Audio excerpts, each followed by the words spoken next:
नमस्कार, दूरदर्शन खबरां 'ਚ ਆਪ ਸਭ ਦਾ ਸਵਾਗਤ। ਮੈਂ ਜਤਿੰਦਰ ਸਿੰਘ। ਪਹਿਲਾਂ ਪੇਸ਼ ਨੇ ਚੋਣਵੀਆਂ ਖਬਰਾਂ। ਪ੍ਰਧਾਨ ਮੰਤਰੀ ਨਰਿੰਦਰ ਮੋਦੀ ਨੇ ਦੇਸ਼ ਦੇ 74ਵੇਂ ਆਜ਼ਾਦੀ ਦਿਵਸ ਦੇ ਰਾਸ਼ਟਰ ਪੱਧਰੀ ਸਮਾਗਮ ਦੌਰਾਨ ਲਾਲ ਕਿਲੇ ਦੀ ਫਸੀਲ ਤੋਂ ਰਾਸ਼ਟਰੀ ਝੰਡਾ ਲਹਿਰਾਇਆ। ਲਾਲ ਕਿਲੇ ਤੋਂ ਆਪਣੇ ਸੰਬੋਧਨ ਵਿੱਚ ਪ੍ਰਧਾਨ ਮੰਤਰੀ ਨੇ ਕਿਹਾ ਕਿ LOC ਤੋਂ ਲੈ ਕੇ LAC ਤੱਕ ਜਿਸ ਕਿਸੇ ਨੇ ਵੀ ਭਾਰਤ ਦੀ ਪ੍ਰਭੂ ਸੱਤਾ ਨੂੰ ਵੰਗਾਰਿਆ, ਸਾਡੇ ਹਥਿਆਰਬੰਦ ਬਲਾਂ ਨੇ ਉਹਨਾਂ ਨੂੰ ਉਹਨਾਂ ਦੀ ਹੀ ਭਾਸ਼ਾ ਵਿੱਚ ਜਵਾਬ ਦਿੱਤਾ। ਨਰਿੰਦਰ ਮੋਦੀ ਨੇ ਕਿਹਾ ਕਿ ਭਾਰਤ ਅੱਤਵਾਦ ਅਤੇ ਵਿਸਥਾਰਵਾਦ ਵਿਰੁੱਧ ਦ੍ਰਿੜਤਾ ਨਾਲ ਲੜਾਈ ਲੜ ਰਿਹਾ ਹੈ। ਨਰਿੰਦਰ ਮੋਦੀ ਨੇ ਕਿਹਾ ਕਿ ਭਾਰਤ ਵਿਸਥਾਰਤ ਗੁਆਂਢੀ ਮੁਲਕਾਂ ਨਾਲ ਆਪਣੇ ਸਬੰਧ ਗੂੜ੍ਹੇ ਕਰਨ ਦੀ ਪੂਰੀ ਕੋਸ਼ਿਸ਼ ਕਰ ਰਿਹਾ ਹੈ। ਨਰਿੰਦਰ ਮੋਦੀ ਨੇ ਕਿਹਾ ਕਿ ਅਸੀਂ ਤੇਜ਼ੀ ਨਾਲ ਆਤਮ ਨਿਰਭਰ ਭਾਰਤ ਦੇ ਸੰਕਲਪ ਨਾਲ ਅੱਗੇ ਵਧ ਰਹੇ ਹਾਂ ਅਤੇ 2022 ਵਿੱਚ ਆਜ਼ਾਦੀ ਦਿਵਸ ਨੂੰ ਮਹਾਪਰਵ ਦੇ ਰੂਪ ਵਿੱਚ ਮਨਾਇਆ ਜਾਵੇਗਾ। ਪ੍ਰਧਾਨ ਮੰਤਰੀ ਨੇ ਮੇਕ ਇਨ ਇੰਡੀਆ ਦੇ ਨਾਲ ਮੇਕ ਫਾਰ ਵਰਲਡ ਦਾ ਸੰਕਲਪ ਦੁਹਰਾਇਆ। 74ਵੇਂ ਸੁਤੰਤਰਤਾ ਦਿਵਸ ਸਮਾਗਮ ਮੌਕੇ ਪ੍ਰਧਾਨ ਮੰਤਰੀ ਨੇ ਕੌਮੀ ਡਿਜੀਟਲ ਸਿਹਤ ਮਿਸ਼ਨ ਦੀ ਸ਼ੁਰੂਆਤ ਦਾ ਐਲਾਨ ਕੀਤਾ। ਨਰਿੰਦਰ ਮੋਦੀ ਨੇ ਕਿਹਾ ਕਿ ਭਾਰਤ ਕੋਰੋਨਾ ਵਾਇਰਸ ਦੀਆਂ 3 ਵੈਕਸੀਨਾਂ ਦੇ ਤਜਰਬਿਆਂ ਵਿੱਚ ਵੱਖੋ ਵੱਖਰੇ ਪੜਾਅ ਤੇ ਪਹੁੰਚ ਗਿਆ ਹੈ। ਪ੍ਰਧਾਨ ਮੰਤਰੀ ਨੇ ਐਲਾਨ ਕੀਤਾ ਕਿ ਕੇਂਦਰ ਸ਼ਾਸਿਤ ਪ੍ਰਦੇਸ਼ ਜੰਮੂ ਕਸ਼ਮੀਰ ਵਿੱਚ ਵਿਧਾਨ ਸਭਾ ਅਤੇ ਲੋਕ ਸਭਾ ਹਲਕਿਆਂ ਦੀ ਹੱਦਬੰਦੀ ਦਾ ਅਮਲ ਮੁਕੰਮਲ ਹੋਣ ਤੋਂ ਬਾਅਦ ਚੋਣਾਂ ਕਰਵਾਈਆਂ ਜਾਣਗੀਆਂ।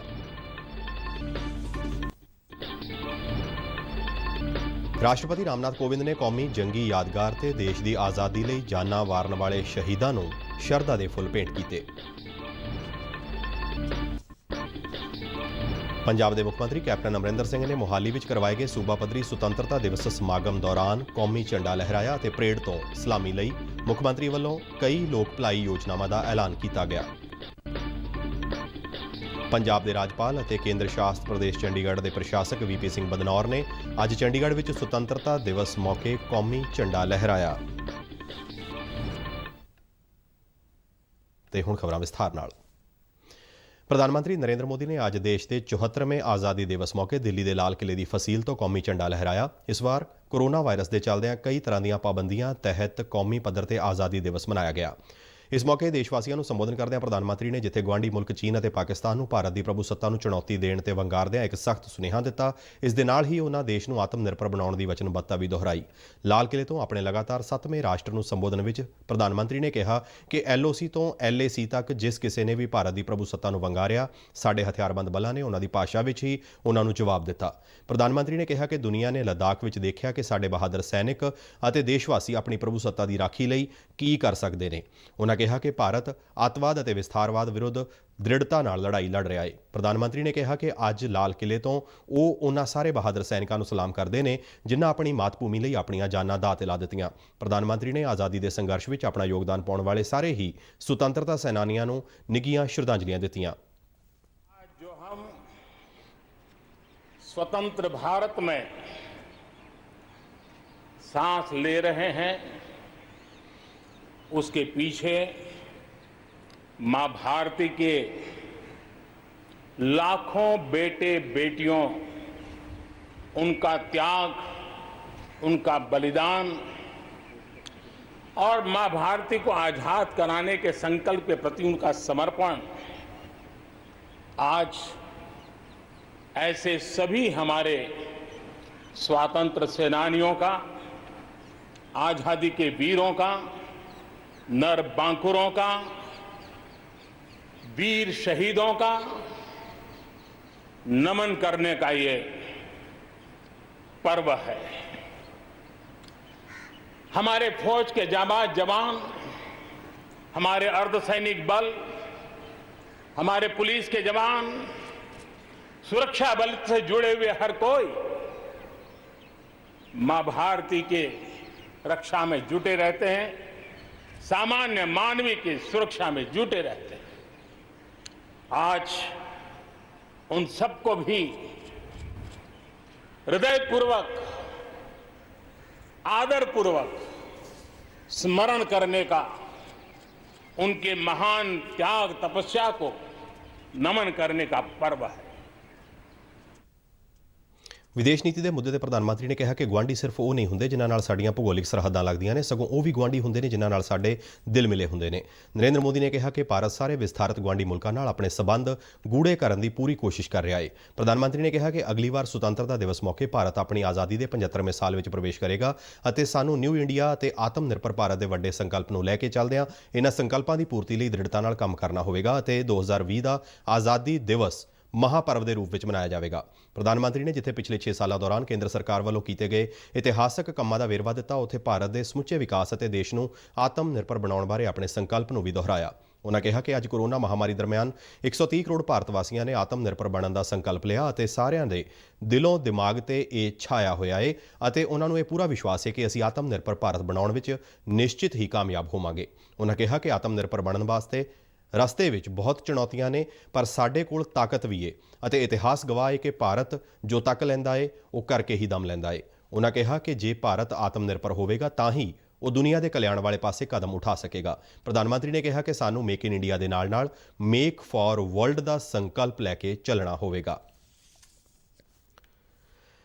ਪ੍ਰਧਾਨ ਮੰਤਰੀ ਨੇ ਅੱਜ ਕੌਮੀ ਡਿਜੀਟਲ ਸਿਹਤ ਮਿਸ਼ਨ ਦੀ ਸ਼ੁਰੂਆਤ ਦਾ ਵੀ ਐਲਾਨ ਕੀਤਾ। ਉਨ੍ਹਾਂ ਕਿਹਾ ਕਿ ਦੇਸ਼ ਦੇ ਨਾਗਰਿਕਾਂ ਨੂੰ ਸਿਹਤ ਕਾਰਡ ਜਾਰੀ ਕੀਤਾ ਜਾਵੇਗਾ, ਜਿਸ ਵਿੱਚ ਨਾਗਰਿਕ ਦੀ ਸਿਹਤ ਸੰਬੰਧੀ ਸਾਰੀ ਡਾਕਟਰੀ ਜਾਣਕਾਰੀ ਹੋਵੇਗੀ। ਪ੍ਰਧਾਨ ਮੰਤਰੀ ਨੇ ਦੱਸਿਆ ਕਿ ਹਰ ਨਾਗਰਿਕ ਨੂੰ ਸਿਹਤ ਆਈਡੀ ਦਿੱਤੀ ਜਾਵੇਗੀ। ਉਨ੍ਹਾਂ ਕਿਹਾ ਕਿ ਕੌਮੀ ਡਿਜੀਟਲ ਸਿਹਤ ਮਿਸ਼ਨ ਦੇ ਲਾਗੂ ਹੋਣ ਨਾਲ ਭਾਰਤ ਵਿੱਚ ਸਿਹਤ ਸੰਭਾਲ ਦੇ ਖੇਤਰ ਵਿੱਚ ਕ੍ਰਾਂਤੀ ਆਵੇਗੀ। आज से नेशनल डिजिटल हेल्थ मिशन उसका भी आरंभ किया जा रहा है। भारत के हेल्थ सेक्टर में ये एक नई क्रांति ले आएगा। इलाज में आने वाली परेशानियां कम करने के लिए टेक्नोलॉजी का बहुत सुविचारित रूप से उपयोग होगा। प्रत्येक भारतीय को हेल्थ आईडी दी जाएगी। ये हेल्थ आईडी प्रत्येक भारतीय के स्वास्थ्य खाते की तरह काम करेगी।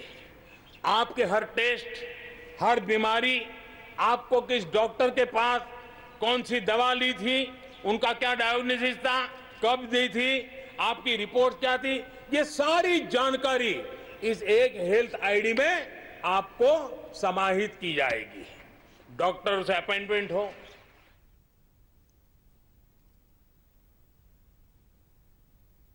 ਪ੍ਰਧਾਨ ਮੰਤਰੀ ਨੇ ਕਿਹਾ ਕਿ ਇਸ ਵਾਰ ਦਾ ਸੁਤੰਤਰਤਾ ਦਿਵਸ ਸਮਾਗਮ ਕੋਰੋਨਾ ਦੇ ਦੌਰ ਵਿੱਚ ਹੋ ਰਿਹਾ ਹੈ। ਉਨ੍ਹਾਂ ਕਿਹਾ ਕਿ ਕੇਂਦਰ ਅਤੇ ਸੂਬਾ ਸਰਕਾਰਾਂ ਦੇ ਸਹਿਯੋਗ ਨਾਲ ਅਸੀਂ ਕੋਰੋਨਾ ਵਿਰੁੱਧ ਲੜਾਈ ਵਿੱਚ ਸਫਲਤਾ ਹਾਸਲ ਕੀਤੀ ਹੈ। ਉਨ੍ਹਾਂ ਕਿਹਾ ਕਿ ਕੋਰੋਨਾ ਯੋਧਿਆਂ ਨੇ ਲੰਬੇ ਸਮੇਂ ਤੋਂ ਪੂਰੇ ਸਮਰਪਣ ਦੀ ਭਾਵਨਾ ਨਾਲ ਦੇਸ਼ ਦੀ ਸੇਵਾ ਕੀਤੀ ਅਤੇ ਉਹ ਇਹਨਾਂ ਸਾਰੇ ਯੋਧਿਆਂ ਨੂੰ ਸਲਾਮ ਕਰਦੇ ਨੇ। ਪ੍ਰਧਾਨ ਮੰਤਰੀ ਨੇ ਕਿਹਾ ਕਿ ਸੰਕਲਪ ਸ਼ਕਤੀ ਸਾਨੂੰ ਕੋਰੋਨਾ ਤੇ ਜਿੱਤ ਹਾਸਲ ਕਰਨ ਵਿੱਚ ਜ਼ਰੂਰ ਕਾਮਯਾਬ ਕਰੇਗੀ ਅਤੇ ਇਸ ਗੱਲ ਦਾ ਉਹਨਾਂ ਨੂੰ ਪੂਰਾ ਵਿਸ਼ਵਾਸ ਹੈ। ਨਰਿੰਦਰ ਮੋਦੀ ਨੇ ਦੱਸਿਆ ਕਿ ਦੁਨੀਆ ਦੇ ਬਾਕੀ ਮੁਲਕਾਂ ਵਾਂਗ ਭਾਰਤ ਵੀ ਕੋਰੋਨਾ ਵਾਇਰਸ ਦੀ ਵੈਕਸੀਨ ਇਜਾਦ ਕਰਨ ਵਿੱਚ ਲੱਗਾ ਹੋਇਆ ਹੈ। ਉਨ੍ਹਾਂ ਕਿਹਾ ਕਿ 3 ਵੱਖ-ਵੱਖ ਵੈਕਸੀਨਾਂ ਦੀ ਤਿਆਰੀ ਵੱਖ-ਵੱਖ ਪੜਾਵਾਂ ਤੇ ਹੈ ਅਤੇ ਵੈਕਸੀਨ ਬਣਨ ਤੋਂ ਪਹਿਲਾਂ ਹੀ ਅਸੀਂ ਇਸ ਨੂੰ ਹਰ ਹਿੱਸੇ ਵਿੱਚ ਦੇਸ਼ ਦੇ ਨਾਗਰਿਕਾਂ ਤੱਕ ਪਹੁੰਚਾਉਣ ਦੀ ਤਿਆਰੀ ਪੂਰੀ ਕਰ ਲਈ ਹੈ। मेरे प्यारे देशवासियों, जब भी अब कोरोना की बात आती है तो एक बात स्वाभाविक है, हर किसी के मन में सवाल है, कोरोना की वैक्सीन कब तैयार होगी। ये सवाल हर एक के मन में है, पूरी दुनिया में है। मैं आज देशवासियों को कहना चाहूंगा, देश के हमारे वैज्ञानिकों की प्रतिभा एक ऋषि मुनि की तरह लेबोरेटरी में जी जान से जुटे हुए हैं, अखंड एक निष्ठ तपस्या कर रहे हैं, बड़ी कड़ी मेहनत कर रहे हैं और भारत में एक नहीं, दो नहीं, तीन वैक्सीन उसके टेस्टिंग के अलग अलग चरण में है। ਪ੍ਰਧਾਨ ਮੰਤਰੀ ਨੇ ਕਿਹਾ ਕਿ ਜੰਮੂ ਕਸ਼ਮੀਰ 'ਚੋਂ ਧਾਰਾ 370 ਨੂੰ ਖਤਮ ਕੀਤਿਆਂ 1 ਸਾਲ ਬੀਤ ਚੁੱਕਾ ਹੈ। ਉਨ੍ਹਾਂ ਕਿਹਾ ਕਿ ਇਹ ਸਾਲ ਮਹਿਲਾਵਾਂ, ਦਲਿਤਾਂ ਤੇ ਗਰੀਬਾਂ ਨੂੰ ਇੱਕਸਾਰ ਅਧਿਕਾਰ ਦੇਣ ਦਾ ਸਾਲ ਰਿਹਾ। ਪ੍ਰਧਾਨ ਮੰਤਰੀ ਨੇ ਐਲਾਨ ਕੀਤਾ ਕਿ ਜੰਮੂ ਅਤੇ ਕਸ਼ਮੀਰ ਵਿੱਚ ਚੋਣਾਂ ਲੋਕ ਸਭਾ ਤੇ ਵਿਧਾਨ ਸਭਾ ਹਲਕਿਆਂ ਦੀ ਹੱਦਬੰਦੀ ਦਾ ਅਮਲ ਮੁਕੰਮਲ ਹੋਣ ਤੋਂ ਬਾਅਦ ਕਰਵਾਈਆਂ ਜਾਣਗੀਆਂ। ਪ੍ਰਧਾਨ ਮੰਤਰੀ ਨੇ ਦੇਸ਼ ਨੂੰ ਆਪਣੇ ਸੰਬੋਧਨ ਵਿੱਚ ਆਪਣੀ ਸਰਕਾਰ ਵੱਲੋਂ ਲਿਆਂਦੇ ਗਏ ਖੇਤੀ ਆਰਡੀਨੈਂਸਾਂ ਦਾ ਜ਼ਿਕਰ ਕਰਦਿਆਂ ਕਿਹਾ ਕਿ ਖੇਤੀ ਸੈਕਟਰ ਵਿੱਚ ਸੁਧਾਰਾਂ ਨਾਲ ਹੁਣ ਕਿਸਾਨ ਆਪਣੀ ਫਸਲ ਦੇਸ਼ ਦੇ ਕਿਸੇ ਹਿੱਸੇ ਵਿੱਚ ਵੀ ਵੇਚ ਸਕਦਾ ਹੈ। ਨਰਿੰਦਰ ਮੋਦੀ ਨੇ ਕਿਹਾ ਕਿ ਦੇਸ਼ ਨੂੰ ਆਜ਼ਾਦ ਹੋਇਆਂ 70 ਸਾਲ ਬੀਤ ਜਾਣ ਤੱਕ ਵੀ ਕਿਸਾਨਾਂ ਨੂੰ ਸਥਾਨਕ ਮੰਡੀਆਂ ਤੋਂ ਬਾਹਰ ਆਪਣੀ ਫਸਲ ਵੇਚਣ ਦੀ ਆਜ਼ਾਦੀ ਨਹੀਂ ਸੀ, ਪਰ ਹੁਣ ਸਰਕਾਰ ਵੱਲੋਂ ਕਾਨੂੰਨ ਲਿਆ ਕੇ ਪਾਬੰਦੀਆਂ ਹਟਾਏ ਜਾਣ ਨਾਲ ਕਿਸਾਨ ਆਪਣੀ ਮਰਜ਼ੀ ਦੇ ਖਰੀਦਦਾਰ ਨੂੰ ਮਨ ਮਾਫਕ ਕੀਮਤ ਤੇ ਆਪਣੀ ਫਸਲ ਵੇਚ ਸਕੇਗਾ।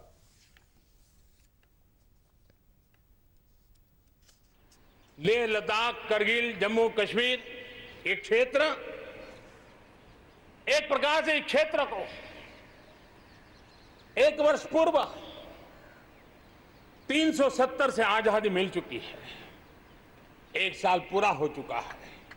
ये एक साल जम्मू कश्मीर के एक नई विकास यात्रा का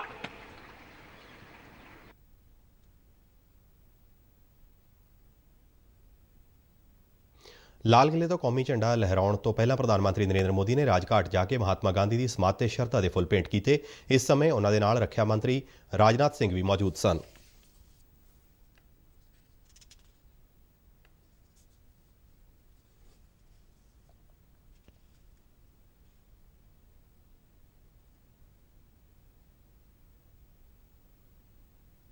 ਰਾਸ਼ਟਰਪਤੀ ਰਾਮਨਾਥ ਕੋਵਿੰਦ ਨੇ ਕੌਮੀ ਜੰਗੀ ਯਾਦਗਾਰ ਤੇ ਸ਼ਰਧਾ ਦੇ ਫੁੱਲ ਭੇਂਟ ਕਰਕੇ ਦੇਸ਼ ਦੀ ਆਜ਼ਾਦੀ ਲਈ ਆਪਣੀਆਂ ਜਾਨਾਂ ਵਾਰਨ ਵਾਲੇ ਸ਼ਹੀਦਾਂ ਨੂੰ ਸ਼ਰਧਾ ਦੇ ਫੁੱਲ ਭੇਂਟ ਕੀਤੇ।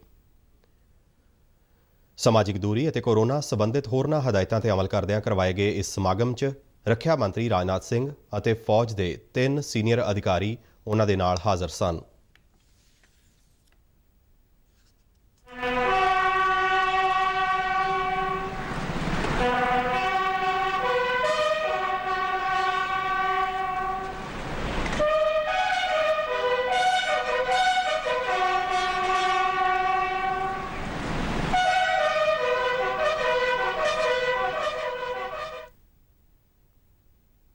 ਪੰਜਾਬ ਦੇ ਮੁੱਖ ਮੰਤਰੀ ਕੈਪਟਨ ਅਮਰਿੰਦਰ ਸਿੰਘ ਨੇ ਕਿਹਾ ਹੈ ਕਿ ਜਦੋਂ ਤੱਕ ਪੰਜਾਬ ਦਾ ਅਰਥਚਾਰਾ ਮੁੜ ਤੋਂ ਲੀਹਾਂ ਤੇ ਨਹੀਂ ਆ ਜਾਂਦਾ, ਉਹ ਉਦੋਂ ਤੱਕ ਆਰਾਮ ਨਾਲ ਨਹੀਂ ਬੈਠਣਗੇ। ਅੱਜ ਮੋਹਾਲੀ ਵਿੱਚ ਸੂਬਾ ਪੱਧਰੀ ਸੁਤੰਤਰਤਾ ਦਿਵਸ ਸਮਾਗਮ ਵਿੱਚ ਕੌਮੀ ਝੰਡਾ ਲਹਿਰਾਉਣ ਤੇ ਪਰੇਡ ਤੋਂ ਸਲਾਮੀ ਲੈਣ ਉਪਰੰਤ ਆਪਣੇ ਸੰਬੋਧਨ ਦੌਰਾਨ ਉਹਨਾਂ ਨੇ ਕਈ ਲੋਕ ਭਲਾਈ ਯੋਜਨਾਵਾਂ ਦਾ ਐਲਾਨ ਕੀਤਾ। ਮੁੱਖ ਮੰਤਰੀ ਨੇ ਕਿਹਾ ਕਿ ਆਉਣ ਵਾਲੇ 2 ਸਾਲਾਂ ਵਿੱਚ 6 ਲੱਖ ਨੌਜਵਾਨਾਂ ਨੂੰ ਨੌਕਰੀਆਂ ਦਿੱਤੀਆਂ ਜਾਣਗੀਆਂ, ਜਿਨ੍ਹਾਂ ਵਿੱਚੋਂ 1 ਲੱਖ ਨੌਕਰੀਆਂ ਸਰਕਾਰੀ ਖੇਤਰ ਦੀਆਂ ਹੋਣਗੀਆਂ। ਉਹਨਾਂ ਕਿਹਾ ਕਿ ਘਰ ਘਰ ਰੋਜ਼ਗਾਰ ਸਕੀਮ ਤਹਿਤ ਹੁਣ ਤੱਕ 13.6 ਲੱਖ ਨੌਜਵਾਨਾਂ ਨੂੰ ਰੋਜ਼ਗਾਰ ਮੁਹੱਈਆ ਕਰਵਾਇਆ ਜਾ ਚੁੱਕਾ ਹੈ। ਮੁੱਖ ਮੰਤਰੀ ਨੇ ਕਿਹਾ ਕਿ ਆਉਣ ਵਾਲੇ ਕੁਝ ਮਹੀਨਿਆਂ ਵਿੱਚ ਬੇਜ਼ਮੀਨੇ ਕਿਸਾਨਾਂ ਅਤੇ ਕਿਰਤੀਆਂ ਦਾ 520 ਕਰੋੜ ਰੁਪਏ ਦਾ ਕਰਜ਼ਾ ਮੁਆਫ ਕਰਨ ਦੀ ਯੋਜਨਾ ਬਣਾਈ ਗਈ ਹੈ ਅਤੇ ਸਰਕਾਰ ਦੀ ਕਰਜ਼ਾ ਮੁਆਫੀ ਸਕੀਮ ਤਹਿਤ ਹੁਣ ਤੱਕ 5.62 ਲੱਖ ਕਿਸਾਨਾਂ ਦਾ 4700 ਕਰੋੜ ਰੁਪਏ ਦਾ ਕਰਜ਼ਾ ਮੁਆਫ ਕੀਤਾ ਜਾ ਚੁੱਕਾ ਹੈ। ਕੈਪਟਨ ਅਮਰਿੰਦਰ ਸਿੰਘ ਨੇ ਕਿਹਾ ਕਿ ਪੰਜਾਬ ਵਿੱਚ ਛੇਤੀ ਹੀ ਸਮਾਰਟ ਰਾਸ਼ਨ ਕਾਰਡ ਸਕੀਮ ਸ਼ੁਰੂ ਕੀਤੀ ਜਾ ਰਹੀ ਹੈ, ਜਿਸ ਨਾਲ 1.41 ਕਰੋੜ ਲੋਕ ਵਾਜਬ ਕੀਮਤਾਂ ਦੀਆਂ ਦੁਕਾਨਾਂ ਤੋਂ ਰਾਸ਼ਨ ਲੈਣ ਦੇ ਯੋਗ ਹੋ ਸਕਣਗੇ।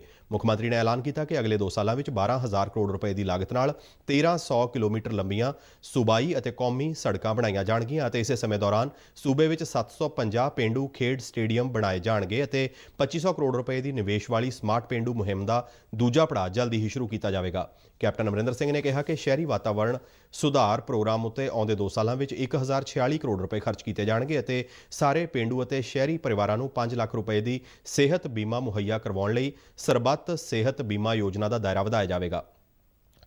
ਕੋਵਿਡ-19 ਮਹਾਮਾਰੀ ਦੀ ਗੱਲ ਕਰਦਿਆਂ ਉਹਨਾਂ ਕਿਹਾ ਕਿ ਇਸ ਮਹਾਮਾਰੀ ਦੇ ਪੰਜਾਬ ਹਰ ਹਾਲਾਤ ਵਿੱਚ ਫਤਿਹ ਪਾਵੇਗਾ। ਉਹਨਾਂ ਲੋਕਾਂ ਨੂੰ ਅਪੀਲ ਕੀਤੀ ਕਿ ਉਹ ਇਸ ਸੰਕਟ ਖਿਲਾਫ ਲੜਾਈ ਵਿੱਚ ਸਰਕਾਰ ਨੂੰ ਖੁੱਲ੍ਹੇ ਦਿਲ ਨਾਲ ਸਹਿਯੋਗ ਦੇਣ ਅਤੇ ਮਹਾਮਾਰੀ ਦੇ ਮੱਦੇਨਜ਼ਰ ਬਜ਼ੁਰਗਾਂ ਦਾ ਵਿਸ਼ੇਸ਼ ਖਿਆਲ ਰੱਖਿਆ ਜਾਵੇ ਅਤੇ ਕੋਵਿਡ-19 ਸੰਬੰਧੀ ਸਰਕਾਰੀ ਦਿਸ਼ਾ ਨਿਰਦੇਸ਼ਾਂ ਦੀ ਸਖਤੀ ਨਾਲ ਪਾਲਣਾ ਕੀਤੀ ਜਾਵੇ। ਸਮਾਗਮ ਦੌਰਾਨ ਉਹਨਾਂ ਮੋਹਾਲੀ ਜ਼ਿਲ੍ਹੇ ਦੇ 2 ਵੱਡੇ ਪ੍ਰੋਜੈਕਟਾਂ ਦੀ ਉਸਾਰੀ ਦਾ ਵਰਚੁਅਲ ਉਦਘਾਟਨ ਕੀਤਾ। ਇਨ੍ਹਾਂ ਪ੍ਰੋਜੈਕਟਾਂ ਵਿੱਚ 56 kV ਸਬ ਸਟੇਸ਼ਨ ਅਤੇ ਪੰਜਾਬ ਬਾਇਓਟੈਕਨੋਲੋਜੀ ਇਨਕੂਬੇਟਰ ਦੀ ਇਮਾਰਤ ਦੀ ਉਸਾਰੀ ਸ਼ਾਮਲ ਹੈ। ਇਹ ਇਮਾਰਤ 31 ਕਰੋੜ ਰੁਪਏ ਦੀ ਲਾਗਤ ਨਾਲ ਮੋਹਾਲੀ ਦੇ ਨੌਲੇਜ ਸਿਟੀ ਵਿਖੇ ਉਸਾਰੀ ਜਾ ਰਹੀ ਹੈ। ਪੰਜਾਬ ਦੇ ਰਾਜਪਾਲ ਅਤੇ ਕੇਂਦਰੀ ਪ੍ਰਬੰਧਕ ਪ੍ਰਦੇਸ਼ ਚੰਡੀਗੜ੍ਹ ਦੇ ਪ੍ਰਸ਼ਾਸਕ VP ਸਿੰਘ ਬਦਨੌਰ ਨੇ ਚੰਡੀਗੜ੍ਹ ਵਿੱਚ ਕੌਮੀ ਝੰਡਾ ਲਹਿਰਾਇਆ ਅਤੇ ਪਰੇਡ ਤੋਂ ਸਲਾਮੀ ਲਈ। ਇਸ ਮੌਕੇ ਆਪਣੇ ਸੰਬੋਧਨ ਵਿੱਚ ਰਾਜਪਾਲ ਨੇ ਕੋਰੋਨਾ ਵਿਰੁੱਧ ਜੰਗ ਦਾ ਜ਼ਿਕਰ ਕਰਦਿਆਂ ਕਿਹਾ ਕਿ ਚੰਡੀਗੜ੍ਹ ਅਤੇ ਪੰਜਾਬ ਨੇ ਕੋਰੋਨਾ ਵਾਇਰਸ ਨਾਲ ਨਜਿੱਠਣ ਵਿੱਚ ਚੰਗਾ ਕੰਮ ਕੀਤਾ ਅਤੇ ਕੋਰੋਨਾ ਮਰੀਜ਼ਾਂ ਦੇ ਸਿਹਤਯਾਬ ਹੋਣ ਦੀ ਚੰਗੀ ਦਰ ਇਸ ਦਾ ਸਬੂਤ ਹੈ। ਉਹਨਾਂ ਕਿਹਾ ਕਿ ਚੰਡੀਗੜ੍ਹ ਨੂੰ ਇੱਕ ਮੈਡੀਕਲ ਹੱਬ ਬਣਾਉਣ ਦੀ ਤਿਆਰੀ ਹੈ, ਜਿਸ ਨਾਲ ਸਿਹਤ ਸੰਬੰਧੀ ਕਿਸੇ ਵੀ ਖਤਰੇ ਨਾਲ ਨਜਿੱਠਣ ਲਈ ਵੱਡੀਆਂ ਸਹੂਲਤਾਂ ਉਪਲਬਧ ਹੋਣਗੀਆਂ। ਰਾਜਪਾਲ ਨੇ ਲੋਕਾਂ ਨੂੰ ਅਪੀਲ ਕੀਤੀ ਕਿ ਜਦ ਤੱਕ ਕੋਰੋਨਾ ਦੀ ਕੋਈ ਅਸਰਦਾਰ ਵੈਕਸੀਨ ਵਿਕਸਿਤ ਨਹੀਂ ਹੁੰਦੀ, ਉਦੋਂ ਤੱਕ ਸਾਨੂੰ ਸਾਰਿਆਂ ਨੂੰ ਸਾਵਧਾਨੀ ਨਾਲ ਆਪਣਾ ਅਤੇ ਆਪਣੇ ਪਰਿਵਾਰਾਂ ਦਾ ਖਿਆਲ ਰੱਖਣਾ ਹੋਵੇਗਾ। ਰਾਜਪਾਲ ਨੇ ਗਰੀਬ ਕਲਿਆਣ ਯੋਜਨਾ ਤਹਿਤ ਕੇਂਦਰ ਸ਼ਾਸਤ ਪ੍ਰਦੇਸ਼ ਚੰਡੀਗੜ੍ਹ ਵਿੱਚ ਪ੍ਰਸ਼ਾਸਨ ਅਤੇ ਮਿਊਨਿਸਪਲ ਕਾਰਪੋਰੇਸ਼ਨ ਵੱਲੋਂ ਕੀਤੇ ਗਏ ਯਤਨਾਂ ਦੀ ਭਰਪੂਰ ਸ਼ਲਾਘਾ ਕੀਤੀ। ਉਨ੍ਹਾਂ ਪ੍ਰਧਾਨ ਮੰਤਰੀ ਨਰਿੰਦਰ ਮੋਦੀ ਵੱਲੋਂ ਆਤਮ ਨਿਰਭਰ ਭਾਰਤ ਦੇ ਨਿਰਮਾਣ ਲਈ ਚੁੱਕੇ ਜਾ ਰਹੇ ਕਦਮਾਂ ਦੀ ਵੀ ਭਰਪੂਰ ਸ਼ਲਾਘਾ ਕੀਤੀ। ਰਾਜਪਾਲ ਨੇ ਕਿਹਾ ਕਿ ਇਸ ਨਾਲ ਭਾਰਤੀ ਅਰਥਚਾਰੇ ਨੂੰ ਫਿਰ ਤੋਂ ਮਜ਼ਬੂਤ ਬਣਾਉਣ ਦੀ ਦਿਸ਼ਾ ਵੱਲ ਕਦਮ ਚੱਲਣੇ ਸ਼ੁਰੂ ਹੋ ਗਏ ਨੇ। ਇਸ ਮੌਕੇ ਰਾਜਪਾਲ ਨੇ ਦੱਸਿਆ ਕਿ ਨਸ਼ਿਆਂ ਦੀ ਗੰਭੀਰ ਸਮੱਸਿਆ ਨਾਲ ਨਜਿੱਠਣ ਲਈ ਸਮਾਜਿਕ ਨਿਆਂ ਤੇ ਸ਼ਕਤੀਕਰਨ ਮੰਤਰਾਲਾ ਦੇ ਨਿਰਦੇਸ਼ਾਂ ਅਨੁਸਾਰ ਅੱਜ ਚੰਡੀਗੜ੍ਹ ਪ੍ਰਸ਼ਾਸਨ ਅਧਿਕਾਰਤ ਤੌਰ ਤੇ ਨਸ਼ਾ ਮੁਕਤ ਭਾਰਤ ਅਭਿਆਨ ਸ਼ੁਰੂ ਕਰ ਰਿਹਾ ਹੈ। 19 pandemic threat that has created global health crisis and has a deep impact on our lives. These are difficult times when we must join our hands in a common endeavor with a strong belief that better days are ahead of us. Nations across the globe have also joined this fight by using the great advances of science and technology.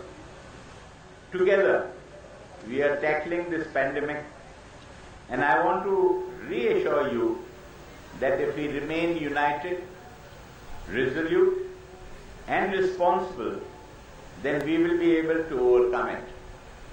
I would like to express my heartfelt gratitude to our honorable Punjab ਦੇ ਸਹਿਕਾਰਤਾ ਮੰਤਰੀ ਸੁਖਜਿੰਦਰ ਸਿੰਘ ਰੰਧਾਵਾ ਨੇ ਜਲੰਧਰ ਵਿੱਚ ਕੌਮੀ ਝੰਡਾ ਲਹਿਰਾਇਆ ਅਤੇ police ਦੀ ਇੱਕ ਟੁਕੜੀ ਤੋਂ ਸਲਾਮੀ ਲਈ। ਇਸ ਮੌਕੇ ਉਹਨਾਂ ਕਿਹਾ ਕਿ ਸਾਡੀ ਸਾਰਿਆਂ ਦੀ ਇਹ ਨੈਤਿਕ ਜ਼ਿੰਮੇਵਾਰੀ ਹੈ ਕਿ ਅਸੀਂ ਆਪਣੇ ਮਹਾਨ ਆਜ਼ਾਦੀ ਘੁਲਾਟੀਆਂ ਦੇ ਸੁਪਨਿਆਂ ਨੂੰ ਪੂਰਾ ਕਰਨ ਲਈ ਸਮਰਪਣ ਭਾਵਨਾ ਨਾਲ ਯਤਨ ਕਰੀਏ। ਰੰਧਾਵਾ ਨੇ ਕਿਹਾ ਕਿ ਕੋਵਿਡ-19 ਮਹਾਮਾਰੀ ਤੇ ਕਾਬੂ ਪਾਉਣ ਲਈ ਸਾਰਿਆਂ ਨੂੰ ਸਰਕਾਰ ਵੱਲੋਂ ਜਾਰੀ ਕੀਤੇ ਗਏ ਦਿਸ਼ਾ ਨਿਰਦੇਸ਼ਾਂ ਦੀ ਪਾਲਣਾ ਕਰਨੀ ਚਾਹੀਦੀ ਹੈ। ਉਹਨਾਂ ਦੱਸਿਆ ਕਿ ਸਰਕਾਰ ਨੇ ਕੋਵਿਡ-19 ਦੇ ਮਰੀਜ਼ਾਂ ਦੇ ਇਲਾਜ ਲਈ ਪਟਿਆਲਾ, ਅੰਮ੍ਰਿਤਸਰ ਅਤੇ ਫਰੀਦਕੋਟ ਦੇ ਸਰਕਾਰੀ ਕਾਲਜਾਂ ਵਿੱਚ ਪਲਾਜ਼ਮਾ ਬੈਂਕ ਬਣਾਏ ਨੇ। ਉਹਨਾਂ ਇਸ ਮਹਾਮਾਰੀ ਤੋਂ ਤੰਦਰੁਸਤ ਹੋਏ ਲੋਕਾਂ ਨੂੰ ਪਲਾਜ਼ਮਾ ਦਾਨ ਕਰਨ ਦੀ ਅਪੀਲ ਕੀਤੀ ਤਾਂ ਜੋ ਦੂਜੇ ਗੰਭੀਰ ਮਰੀਜ਼ ਵੀ ਜਲਦੀ ਠੀਕ ਹੋ ਸਕਣ। ਰੰਧਾਵਾ ਨੇ ਕਿਹਾ ਕਿ ਸੂਬਾ ਸਰਕਾਰ ਨੇ ਵਿਦਿਆਰਥੀਆਂ ਨੂੰ ਸਮਾਰਟਫੋਨ ਵੰਡ ਕੇ ਕੋਵਿਡ-19 ਮਹਾਮਾਰੀ ਦੌਰਾਨ ਸਿੱਖਿਆ ਨੂੰ ਡਿਜੀਟਲ ਤੌਰ ਤੇ ਮਜ਼ਬੂਤ ਕਰਨ ਦਾ ਉਪਰਾਲਾ ਕੀਤਾ ਹੈ। ਇਸ ਮੌਕੇ ਡਿਪਟੀ ਕਮਿਸ਼ਨਰ ਘਣਸ਼ਿਆਮ ਥੋਰੀ ਅਤੇ ਪੁਲਿਸ ਕਮਿਸ਼ਨਰ ਗੁਰਪ੍ਰੀਤ ਸਿੰਘ ਭੁੱਲਰ ਵੀ ਮੌਜੂਦ ਸਨ। ਕਦੀ ਤਰੱਕੀਆਂ ਨਹੀਂ ਕਰਦੀਆਂ। ਉਹਨਾਂ ਨੇ ਸਾਡੇ ਲਈ ਜੋ ਸੁਪਨੇ ਜੋ ਉਹਨਾਂ ਨੇ ਆਜ਼ਾਦੀ ਤੋਂ ਬਾਅਦ ਉਹਨਾਂ ਸੋਚਿਆ ਸੀ ਅਸੀਂ ਇਹੋ ਜਿਹਾ ਹਿੰਦੁਸਤਾਨ ਬਣਾਵਾਂਗੇ, ਸਾਨੂੰ ਤਿਰੰਗੇ ਦੇ ਥੱਲੇ ਖੜੇ ਹੋ ਕੇ ਇਹ ਸੋਚਣਾ ਪਏਗਾ ਕਿ ਅਸੀਂ ਉਹਨਾਂ ਦੇ ਪੂਰਨਿਆਂ ਤੇ ਉਹਨਾਂ ਦੇ ਜਿਹੜਾ ਉਹਨਾਂ ਸੋਚਿਆ ਸੀ ਉਹਦੇ ਤੇ ਖੜੇ ਉਤਰ ਰਹੇ ਹਾਂ। ਦੇਸ਼ ਦੇ 74ਵੇਂ ਆਜ਼ਾਦੀ ਦਿਹਾੜੇ ਮੌਕੇ ਬਠਿੰਡਾ ਦੇ ਸਰਕਾਰੀ ਰਜਿੰਦਰਾ ਕਾਲਜ ਵਿੱਚ ਕਰਵਾਏ ਗਏ ਸਮਾਗਮ ਦੌਰਾਨ ਖਜ਼ਾਨਾ ਮੰਤਰੀ ਮਨਪ੍ਰੀਤ ਸਿੰਘ ਬਾਦਲ ਨੇ ਕੌਮੀ ਝੰਡਾ ਲਹਿਰਾਇਆ। ਇਸ ਮੌਕੇ ਬੋਲਦਿਆਂ ਉਹਨਾਂ ਕਿਹਾ ਕਿ ਸਾਨੂੰ ਇਹ ਆਜ਼ਾਦੀ ਕਈ ਕੁਰਬਾਨੀਆਂ ਦੇਣ ਮਗਰੋਂ ਮਿਲੀ ਹੈ। ਉਹਨਾਂ ਸਭਨਾਂ ਨੂੰ ਦੇਸ਼ ਦੀ ਤਰੱਕੀ ਵਿੱਚ ਆਪਣਾ ਯੋਗਦਾਨ ਦੇਣ ਲਈ ਕਿਹਾ। ਖਜ਼ਾਨਾ ਮੰਤਰੀ ਨੇ ਕਿਹਾ ਕਿ ਸਾਰੇ ਦੇਸ਼ ਵਾਸੀਆਂ ਨੂੰ ਇਹ ਸਹੁੰ ਚੁੱਕਣੀ ਚਾਹੀਦੀ ਹੈ ਕਿ ਅਸੀਂ ਰਲ ਮਿਲ ਕੇ ਦੇਸ਼ ਵਿੱਚੋਂ ਰਿਸ਼ਵਤਖੋਰੀ, ਗਰੀਬੀ, ਅਨਪੜ੍ਹਤਾ, ਬੇਰੁਜ਼ਗਾਰੀ, ਨਸ਼ਾਖੋਰੀ ਅਤੇ ਦੇਸ਼ ਵਿਰੋਧੀ ਕਾਰਵਾਈਆਂ ਨੂੰ ਖਤਮ ਕਰਾਂਗੇ। ਮਨਪ੍ਰੀਤ ਬਾਦਲ ਨੇ ਕਿਹਾ ਕਿ ਪੰਜਾਬ ਸਰਕਾਰ ਵੱਲੋਂ ਬਠਿੰਡਾ, ਰਾਜਪੁਰਾ ਅਤੇ ਮੱਤੇਵਾੜਾ ਵਿੱਚ ਛੇਤੀ ਹੀ ਇੰਡਸਟਰੀਅਲ ਪਾਰਕ ਉਸਾਰੇ ਜਾਣਗੇ। ਇਹਦੀ ਕੋਈ ਕੀਮਤ ਨਹੀਂ ਲਗਾਈ ਜਾ ਸਕਦੀ, ਪਰ ਇਹਦੀ ਕੀਮਤ ਉਹ ਦੱਸ ਸਕਦੇ ਆ ਜਿਨ੍ਹਾਂ ਨੇ ਇਸ ਮੁਲਕ ਨੂੰ ਆਜ਼ਾਦ ਕਰਾਉਣ ਲਈ ਆਪਣੇ ਤਨ, ਮਨ ਤੇ ਧਨ ਦੀ ਬਾਜ਼ੀ ਲਾ ਦਿੱਤੀ। ਪਰ ਜਿਵੇਂ ਕਿਸੇ ਕਵੀ ਨੇ ਲਿਖਿਆ ਕਿ ਸਦੀਆਂ ਤੱਕ ਇਹ ਵਤਨ तुम्हें याद करेंगे, खाके वतन जो तुझ पे कुर्बान हुए। ਮੈਡੀਕਲ ਸਿੱਖਿਆ ਤੇ ਖੋਜ ਮੰਤਰੀ ਓਪੀ ਸੋਨੀ ਨੇ ਅੰਮ੍ਰਿਤਸਰ ਵਿੱਚ ਤਿਰੰਗਾ ਲਹਿਰਾਇਆ ਤੇ ਪੁਲਿਸ ਦੀ ਟੁਕੜੀ ਤੋਂ ਸਲਾਮੀ ਲਈ। ਇਸ ਮੌਕੇ ਆਪਣੇ ਸੰਬੋਧਨ ਵਿੱਚ ਉਹਨਾਂ ਐਲਾਨ ਕੀਤਾ ਕਿ ਸੂਬੇ ਦੇ ਮੋਹਾਲੀ, ਕਪੂਰਥਲਾ ਅਤੇ ਹੁਸ਼ਿਆਰਪੁਰ ਵਿੱਚ 1200 ਕਰੋੜ ਰੁਪਏ ਦੀ ਲਾਗਤ ਨਾਲ 3 ਮੈਡੀਕਲ ਕਾਲਜ ਅਤੇ ਅੰਮ੍ਰਿਤਸਰ ਵਿੱਚ 120 ਕਰੋੜ ਰੁਪਏ ਦੀ ਲਾਗਤ ਨਾਲ ਸਟੇਟ ਕੈਂਸਰ ਇੰਸਟੀਚਿਊਟ ਸਥਾਪਿਤ ਕੀਤਾ ਜਾਵੇਗਾ। ਉਹਨਾਂ ਦੱਸਿਆ ਕਿ ਪੰਜਾਬ ਵਿੱਚ ਹੁਣ ਰੋਜ਼ਾਨਾ 22,000 ਕੋਵਿਡ ਟੈਸਟ ਕੀਤੇ ਜਾ ਰਹੇ ਨੇ, ਜਿਸ ਨਾਲ ਕੋਰੋਨਾ ਮਹਾਮਾਰੀ ਨੂੰ ਫੈਲਣ ਤੋਂ ਰੋਕਣ ਵਿੱਚ ਮਦਦ ਮਿਲੇਗੀ ਅਤੇ ਮਰੀਜ਼ਾਂ ਦਾ ਸਮੇਂ ਸਿਰ ਇਲਾਜ ਹੋ ਸਕੇਗਾ। ਆਵਾਮ ਦਾ ਜੀਵਨ ਪੱਧਰ ਉੱਚਾ ਚੁੱਕਣ ਲਈ ਹਾਲੇ ਵੀ ਬਹੁਤ ਕੁਝ ਕਰਨ ਦੀ ਲੋੜ ਹੈ। ਪੰਜਾਬ ਸਰਕਾਰ ਵੱਲੋਂ ਪਿਛਲੇ 3 ਸਾਲਾਂ ਵਿੱਚ ਰਾਜ ਦੇ ਲੋਕਾਂ ਦੇ ਜੀਵਨ ਮਿਆਰ ਨੂੰ ਉੱਚਾ ਚੁੱਕਣ ਲਈ ਸਿਰਤੋੜ ਯਤਨ ਕੀਤੇ ਜਾ ਰਹੇ ਹਨ।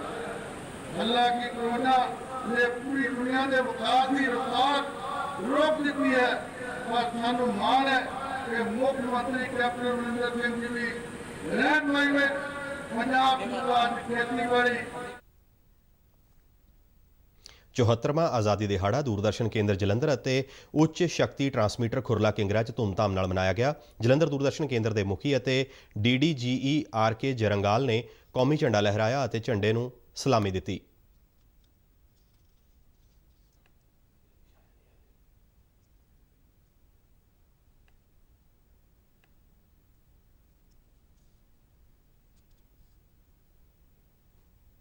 ਖੁਰਲਾ ਕਿੰਗਰਾ HPT ਤੇ ਕਰਵਾਏ ਗਏ ਸਮਾਗਮ ਦੌਰਾਨ DE ਅੰਮ੍ਰਿਤਪਾਲ ਸਿੰਘ ਨੇ ਕੌਮੀ ਝੰਡਾ ਲਹਿਰਾਇਆ ਅਤੇ ਝੰਡੇ ਨੂੰ ਸਲਾਮੀ ਦਿੱਤੀ।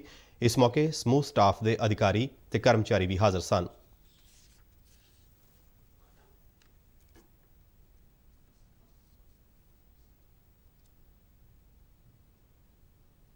ਇਸ ਦੇ ਨਾਲ ਸਾਡਾ ਖਬਰਾਂ ਦਾ ਬੁਲੇਟਿਨ ਸਮਾਪਤ ਹੁੰਦਾ ਹੈ। ਇਜਾਜ਼ਤ ਦਿਓ। ਨਮਸਕਾਰ।